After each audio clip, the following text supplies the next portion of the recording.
Okay, so that is my great pleasure to introduce you our first panelist, our first speaker who is Professor Leanne Pupchek. She is Associate Professor at Queen's University of Charlotte, that is Northern Carolina, and now she is currently a Fulbright Scholar in Ukraine, and she studies sports and identity. So a couple words about Professor Pupchek.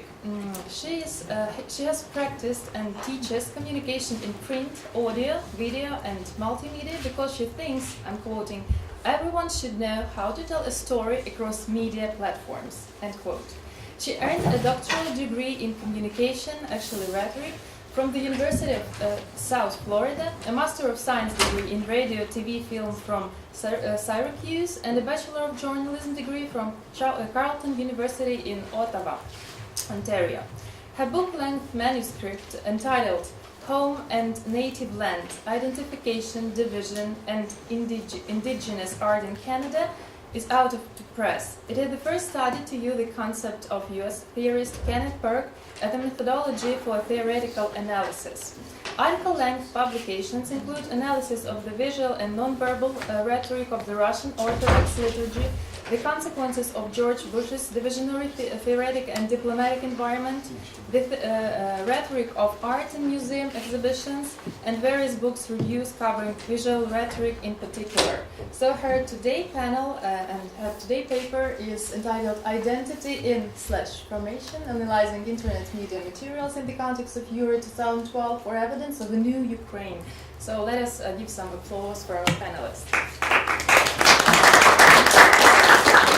And two words about the format of our discussion. 1 hour we have to listen to the paper, and then we'll have 1 hour to discuss and to have a conversation about that. Thanks. Okay, very nice to meet you. Thank you very much for coming. Identity information. First of all, I'd like to thank the Fulbright Commission in the United States and Fulbright Ukraine and my home university, the Queen's University of Charlotte, for the support that it has allowed me to be here this year. Euro 2012 is coming fast, and it is will be a challenge for Ukraine, but it could also be an opportunity. One Reuters news story suggested that Euro 2012 is a way of promoting Ukraine's ambition of joining the European mainstream. Joining the mainstream, or Western Europe, requires constructing and promoting an identity that suggests Ukraine is worthy to be counted among those neighbors, to be as similar to those neighbors, to be identified with those neighbors. Constructing and promoting a worthy international identity is important for economic and democratic reform in Ukraine. I'm usually interested in how people feel about their own identity. In this case, I'm interested in how people perceive identity. So in this case, I'm interested in how the outside perceives Ukraine. So Ukraine's mission, should it decide to accept, is to reframe the outdated impression Western Europeans and North Americans may have, even after 20 years of Ukrainian independence. And we'll talk a little bit about that.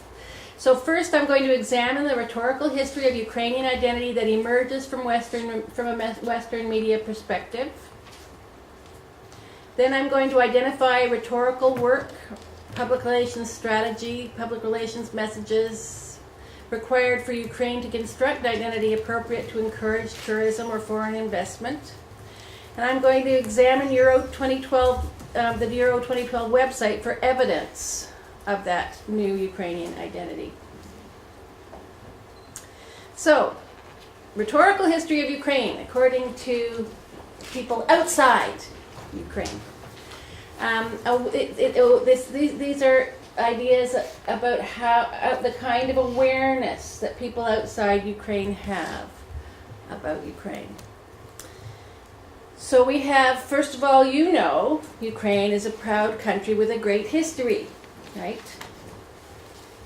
So how would you define it?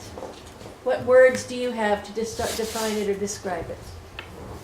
students of my grad students, how would you describe Ukrainian identity? Historical, bold. So it has a good old history, Yeah. deep, long, strong tradition, history. Valentine. I'd like to join the position of Professor Pupchek, who says that Ukraine has two identities. Okay, go for it. One of them is a national identity. It concerns nationalism, historical direction, and so something like that. And the second is more Russian-oriented. Okay. Okay. Good. Good. Because that is the nature of this problem. Ukraine's identity outside Ukraine is part of the former Soviet Union. Part of the former Soviet Union. This is a conceptual frame. People organize materials they learn into conceptual frames. Frames provide some kind of logic. Frames, when you come to a situation where you're getting a message and you have a frame, it's a logic of assumptions that tells you what you're going to take away from a certain message and what you're going to leave behind, what you're going to ignore. If something doesn't fit with your logic, you're going to ignore it. News is a kind of frame. News judgment is more an art than a science. News is defined by the reporters, editors, and producers who create it. So news, as a category constructed by the industry, it transmits cultural assumptions in the facts as they are chosen, organized, and delivered. News reinforces assumptions. Jack Lull, in 2001, showed how news frames tend to reinforce existing worldviews. This tendency is significant when we consider that the frame through which many Western eyes view Ukraine is outdated. Reframing is required. So, I'm going to start with my own assumptions about Ukraine and then move into media-related assumptions about Ukraine. Okay, so I grew up in Canada. Guess who? Anybody? Tretiak. Tak.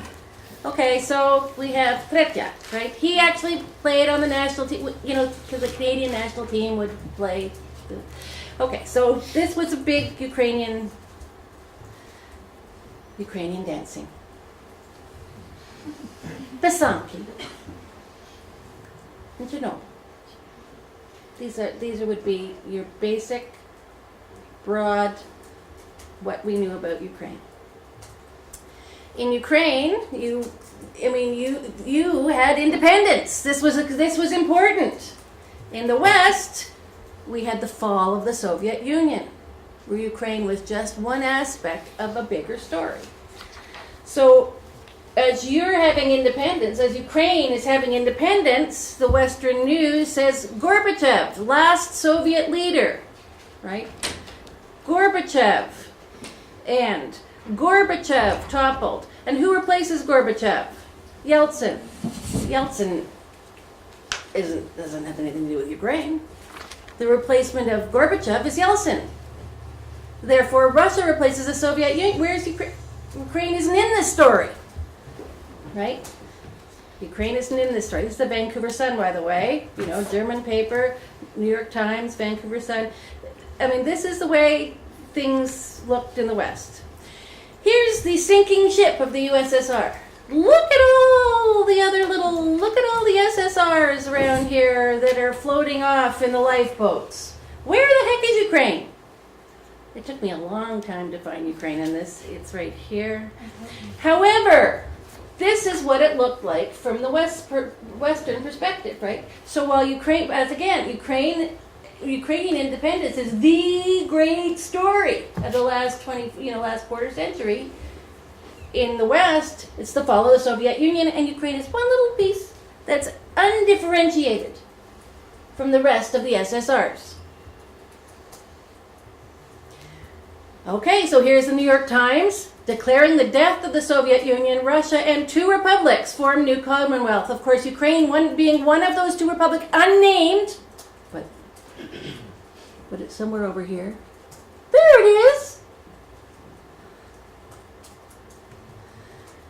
Ukraine becomes a former Soviet republic. There it is. Okay, so the West still thinks of Ukraine and Russia as brothers, right? We still have this image. And the West still has this lingering opposition. Now remember that we're talking about news frames as continuing former assumptions. The editors currently of Western newspapers grew up at a time when there was a Soviet Union, and that Soviet Union used to play teeter-totter. This is a teeter-totter, with Uncle Sam, the American there. And Uncle Sam is still on the teeter-totter. And every now and then, the Western editors put somebody on the other side to play. And invariably, it's a former Soviet something, right? They're not individual things, they're former Soviet countries, right? So they're still in the context of the Soviet Union, the opposition, not differentiated, undifferentiated. So, and then we add, okay, so we have, in one case, an undifferentiated Ukraine, no reputation whatsoever, and then we add Tymoshenko scandal, the Femin protests, price gouging in Kyiv. I have to say, they said that Kyiv hotels were price gouging for Euro 2012. My husband was looking for a hotel in Munich for this weekend. You know what's going on this weekend in football? The Champions tournament. His hotel, which is usually less than $100 a night, $650 a night. Now, and there's no news about that price gouging. No news about that price gouging. There's dog killing, whether or not that's true, it's on the radar, right? Killing homeless dogs in Kyiv. Prostitution, positioning for a big payday. Right? Trafficking in women, on the radar now because of all the prostitution talk, famine protests. These recent reports have actually made it onto straight football websites. So, Kyiv, we've got a problem with regard to Ukrainian identity. So there is rhetorical work to do. Okay, assuming Ukraine wants to reform towards democratic and economic reform, communication theory helps to analyze the problem. Communication theory suggests strategies that can help Ukraine distinguish itself and reframe its reputation to construct a tourist-friendly and business-friendly identity. For example, we can look at diffusion theory. Diffusion theory is something that public relations professionals use. They adapt it from the persuasive process: attention, interest, desire, action, which is a marketing construction. In this case, to change an attitude that people hold, you have to first go through awareness. You have to, so like Ukraine has to actually have a name and a place, and people must hear it. Interest, people have to get interested in it. Evaluation, Ukraine has to have some potential use to me. And trying out the idea on others, and then you can change your assumptions. Media are important in the first 2 stages, awareness and interest. And this is where public relations comes in. Personal contacts are important for the next 2, evaluation and trial. If we're talking about Euro 2012, it's important that people come here so that they can get to the evaluation and trial part, correct? And the window is closing or has closed, but this would have been the target the target area. Now, what we're hoping to do is create cognitive dissonance, a conflict between an assumption that we hold and a new idea. So if we thought of, if, for example, Westerners thought of Ukraine as a former Soviet republic and still Soviet, right, we are hoping to create some cognitive dissonance that says, Soviet, not Soviet, Soviet, not Soviet, Soviet, and make it people very uncomfortable so that they'll have to throw out one of those messages. And we hope the not Soviet message comes through enough that it will win that conflict. Okay? To win, the new message must allow or require the audience to adapt their assumptions through that 5-step process to achieve a consistent understanding and reduce or harmonize the dissonance. How can you do that? One way is to look at the elaboration likelihood model, which suggests that people that messages go through 2 routes to human brain and awareness. One is direct. I'm interested in that. I want to go to the football game. I'll go and buy a ticket. I'll go to the game. The other is for a peripheral way, which is a sort of a roundabout way, which happens when people are uninterested, too busy, or can't understand the issues, and we're talking about people who don't know Ukraine. To reach such an audience, message senders and designers must employ strategies such as repetition, highly critical spokesperson, or tangible rewards.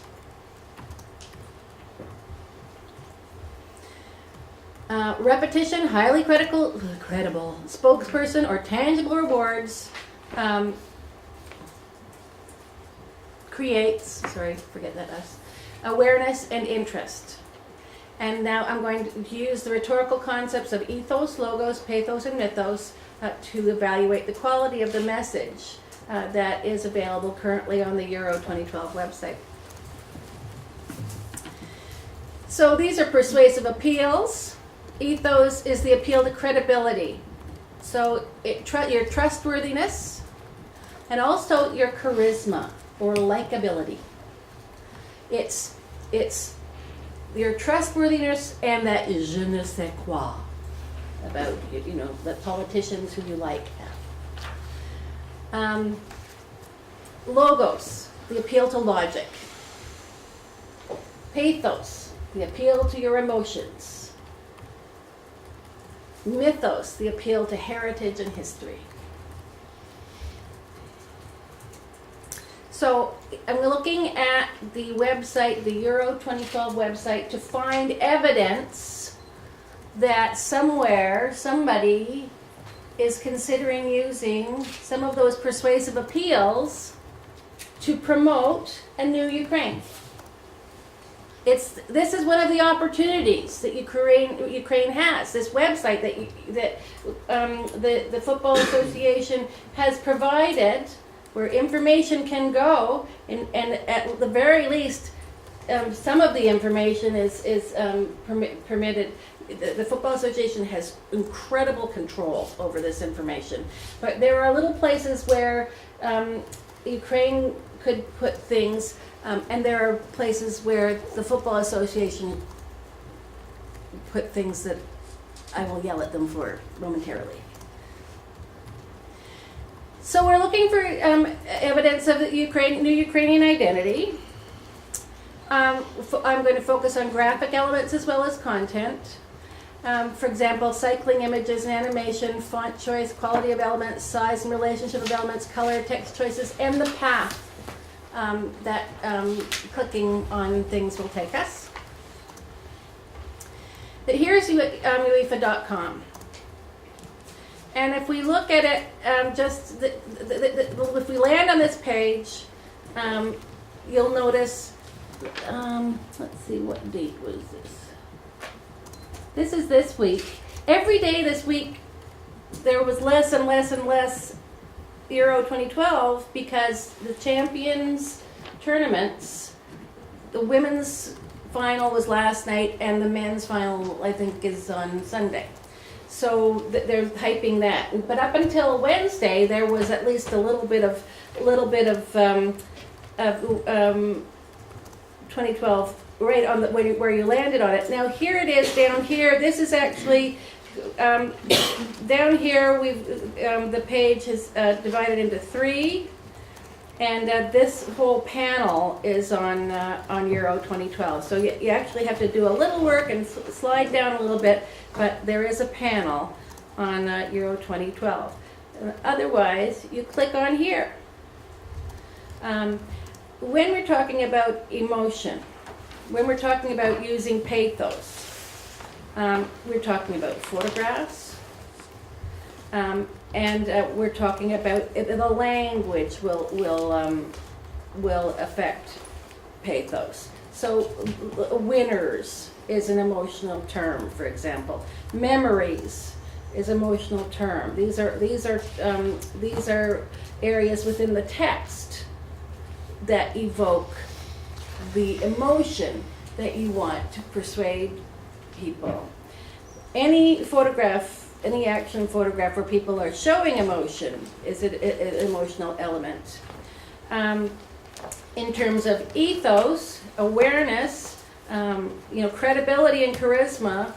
Credibility comes from UEFA itself, which is the governing body of football, of European football. Credibility comes from the fact that this is essentially a news website, an organizational website. It is theirs.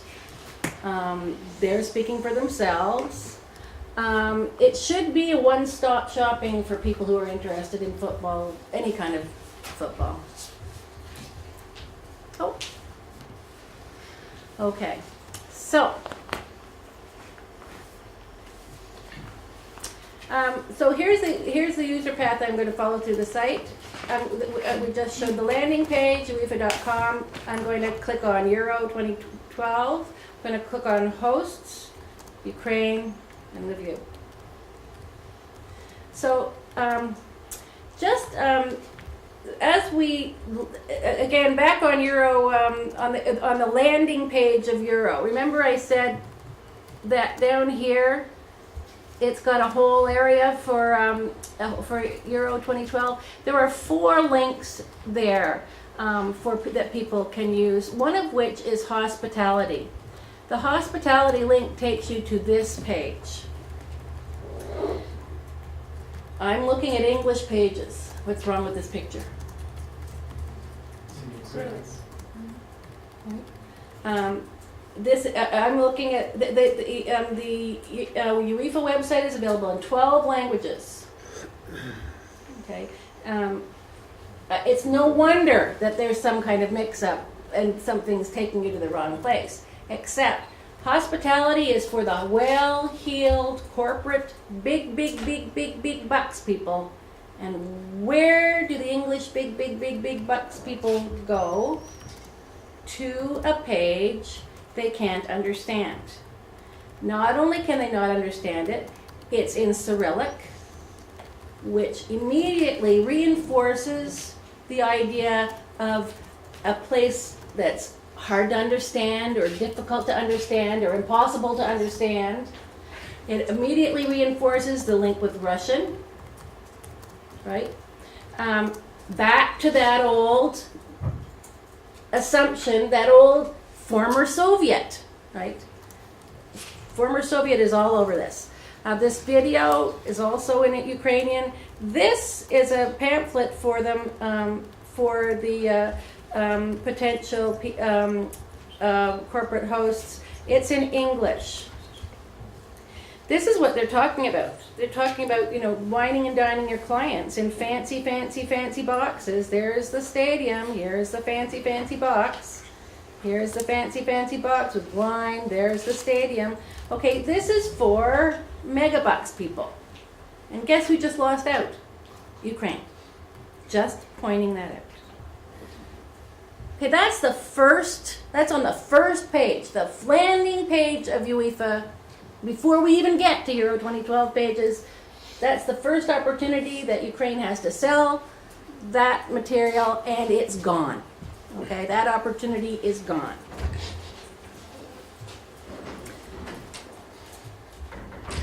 So here we are on the Euro 2012 page. The Euro 2012 page used to be this beautiful amethyst color, and now it's woodland green. Woodland green. So we see for the first time some of the interesting visual identity of Euro 2012. Do you recognize or do you know what this is? Okay, the stadiums are the flowers are all depictions of the stadiums. Okay, good. Do you know what the style, the art style is? No. The art style is based on Visinanka, which is I think this area's and the southeast of Poland share this sort of folk art style. It's based in the pattern back here. These flowers are based on it. Look, I love these things. Here's the little trophy. Here's a little whistle. Here's the little bud that's the ball, a soccer ball. It's just so cute. Anyways, very attractive. Very, very attractive. If we're talking about ethos, if we're talking about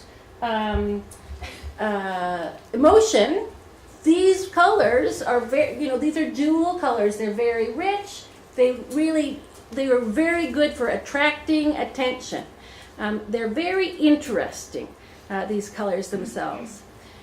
We have, again, the idea of ethos. Aside from the fact that we're on the UEFA page, we've got the logo here. We've got a countdown, 24 days to, okay. Here, it says countdown to UEFA or Euro 2012, creating history together. Creating history together. Creating history together is the tagline, the advertising or public relations tagline for the tournament of the combined Ukraine-Poland opportunity to host. You'll notice that it's green on green. The only thing that jumps out at me here is UEFA Euro 2012. Everything else doesn't care. Nobody cares. Except for 24. This is a little, this area here is a little trivia that has something to do with the number 24 and the history of football or the Euro tournament. Now, this is really important. Again, we've got, these are all news things that cycle through, and depending, every time you click on this, this picture will change and it will be replaced by one of these news headlines, and there'll be a little teaser paragraph for you to read more. These are all soccer related as opposed to, they're football related, not political related. Here is where we can interact as a visitor that wants to buy something, go to Euro. We have respect at UEFA Euro 2012. We have trophy tour. We have Polish pass. We have Ukraine. And we have ceremonies. One of the things that becomes evident as you compare pages on the website and as you look at the whole approach to the tournament is that Ukraine and Poland are equal, right? UEFA wants to, the mascots are who? Slovak and Slavko, right? Who are twins. The only thing different about them is that they're wearing different colored uniforms. They're identical twins, Slovak and Slavko, okay, right? And the treatment of Ukraine and Poland in this website underlines that twins, we're treating them equally. Except here, so and when we go to trophy tour, we see. I don't have a picture of it for you, but we've got where the trophy's going. you've been downtown, you see the big box on Svobodi near the fountain. You've been wondering why it's counting down from 7 to 6 to 5 when the tournament's at least 20 days away. It's because the trophy's coming on the 25th. Today the trophy went to Donetsk. Rah. So there's a map on it, and each city where the trophy's going has a little circle with the country colors. So it's been all the way through Poland now. So all the red and white ones have gone, and now there's dotted lines going to the blue and gold ones, and it's going to end up in Kyiv. So we've got the trophy tour, which is equally Ukraine and Poland. What's this Polish Pass Ukraine thing? When you click on Ukraine, it goes straight to the country page. That's 2 levels away. When you click on Polish Pass, what do you think you're going to get? What does that sound like, Polish Pass?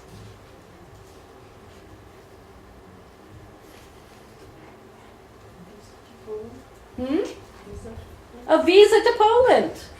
Well, almost. When you click on Polish Pass, you can buy your accommodation, your transportation, your tickets,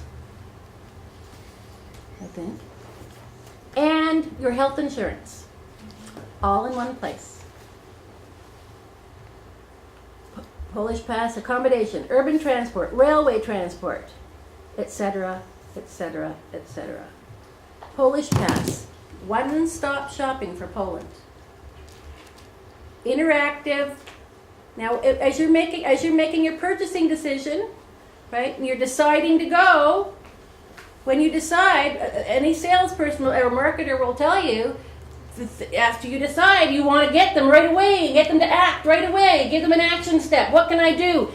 You can click on here, either any one of those net media, Polish Travel Quo Vadis, or System Online. Any one of those 3 places will give you the ability to buy vouchers to buy transportation, urban transportation, hotels, anything you want to visit Poland. The Ukraine click will take you to nice information about Ukraine. Okay, so anyway, so that's this step here, UEFA Euro 2012. Now we're going to click hosts. So here is hosts, and we have this nice picture of Poland and Ukraine, right? We see where the stadiums are. Okay. One of the interesting things, let's see.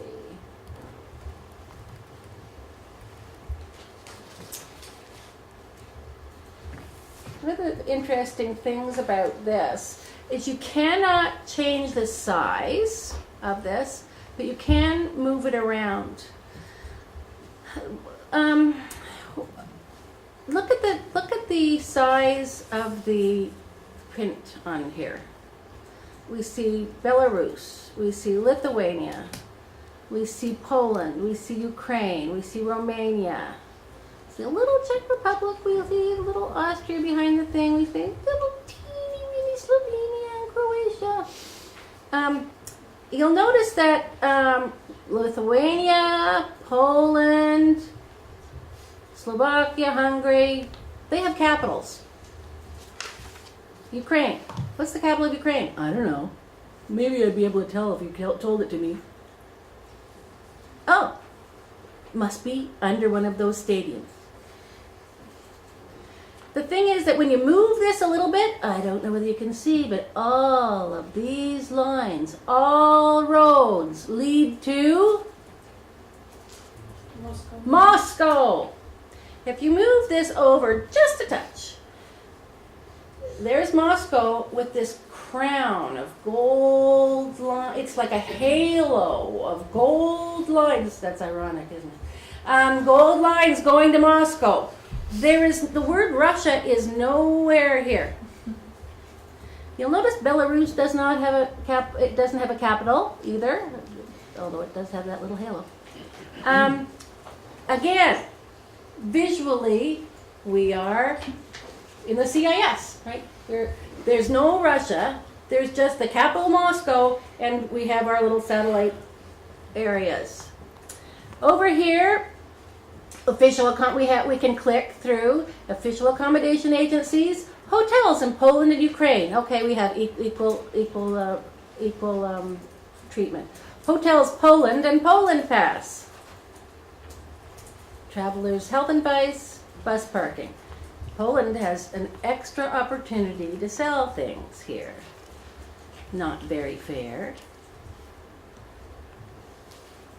As we come down the page, we have a city guide. This picture cycles through every host city. The pictures are, like this one of Gdansk, professionally taken, gorgeous. Everyone is gorgeous. Either architectural, or the Lviv one is the Prosholinok at twilight.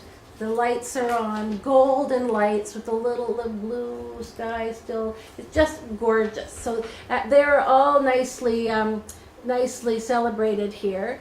Look at the news. Poland's Carlsberg fan camps. Last Euro venue unveiled. I'm very sensitive to this kind of measuring equal things, having worked on a Canadian newspaper where we always had to balance news from the East Coast, the West Coast, Ontario, the prairies, Ontario and Quebec. Really strong regional identities, and people would get really angry if they thought that you were, all the news is from Ontario, or all the news is from Quebec. And in this case, all the news is from Poland. Okay. Also, we've got Kyiv. Both of these say Kyiv and Kyiv when you click on them. This is Medalist Stadium, Medalist Stadium, Medalist Stadium. Doesn't say where it is. It's in hockey. But this doesn't say that. You see? You know that, but does somebody in Denmark? Does somebody in Italy? Does somebody in England? No. Okay, right? So, Kyiv, we've got a problem. Again, we have Lviv gets new terminal. Terminal what? Terminal cancer? This does not give us any information. We know it's an airline terminal. It could be a computer terminal for tickets. It could be, there just is not the sensitivity. Okay, got it? I mean, and then we've got football in Lviv, Poznan, and Wrocław. Okay, so there's two Lvivs in the Poznan and Wrocław. Okay, we've got equal opportunity there. Okay. So now we're going to click on Ukraine. And here's the guide to Ukraine. Again, there are no names for any Ukrainian city. There's a Crimea. It wasn't in the last one. And we've got Odessa, Mykolaiv. There are people that live. Look at how the people that live in southeastern Ukraine. Nobody lives up here. Who the heck picked what was going to be on that map? Interesting. Again, there is no such thing as Russia. There is Belarus with no capital. And there's Ukraine again. So the hosts. We've got all the cities up here that we're going to click.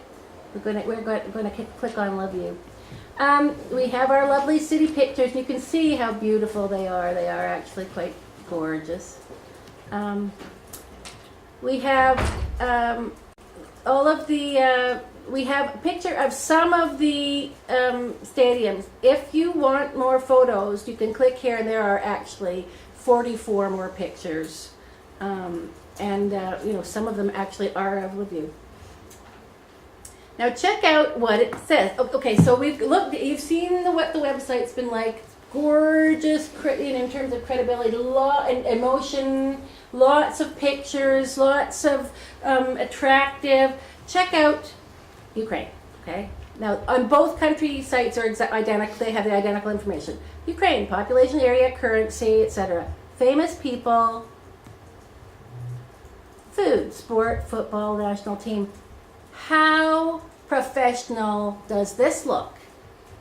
You might as well just give me a piece of paper. I mean, a magazine wouldn't do it this way. Graphic design best practices would say, you want, even if you're just going to give them a little subhead like that you'd have it use pull-out quotes, use some kind of art, club football. The only thing that this has to show for itself is that UEFA, by choosing these categories, has moved into the mythos area and given football fans and stressed that there is actually football. There is a football history in Ukraine. There is a football history in Poland, and talks about the national team to give that history that fans need to say yes, okay, yeah. In fact, there's a website on the internet that said Poland and Ukraine worst hosts ever. And it says because the teams are so bad that they should never have been given the tournament because it's going to drag down the quality of the tournament, and what kind of football history do they have, blah blah blah blah blah. And this sort of speaks to that tournament history. Okay, finally we go to Lviv. And we have a nice little city guide. All cities have this. They have a lovely little video, which is really cute. You can see this is really done nicely. Again, consistent across all the cities. And we go down to the matches, and we have a stadium guide and more stadia. There's a beautiful picture of Lviv. Again, now we have a link to the official city website, a link to hotels, a link to Hotels Ukraine. Nothing like a Polish pass. We have our again this kind of nondescript information about the city, but all the cities are treated the same. So, summarize your impressions. How has UEFA provided with regard to an opportunity for Ukraine to communicate its new Ukraineness? Not. There is no. Everything is equal, right? It just like Slavic and Slavko. But the truth is that Ukraine's economic and democratic position is not equal to Poland's. So in fact, Slavic and Slavko may have been born from the same soccer ball tree. However, Ukraine and Poland are not. So we examined Western media impression of Ukraine to find little differentiation from the Soviet identity. We identified rhetorical work that national, corporate, or other public relations messages must do to construct identity appropriate to encourage tourism and foreign investment. And we examined the Euro 2012 website for evidence of a new Ukrainian identity and found little evidence of that. So, from this, I conclude Poland and Ukraine are not in the same position in terms of reputation to benefit identically from Euro's identical twin strategy. UEFA should have given more to Ukraine, either through professional guidance, communication guidance. Ukraine needed what in the United States might have been called affirmative action. It started at a level way below Poland with regard to its ability to break through the clutter and send a message. Year 2012 needed or needs to be part of an integrated reputation strategy in Ukraine. I don't know how the heck that would ever happen. However, there are some ways that people could start. Year 2012 as an isolated strategy is not going to help. This is going to be, it's not going to be what people had hoped. Hosting is a lost opportunity. What will Ukraine and the countries that want to help independent Ukraine strengthen and grow learn from this experience? The end. Thank you.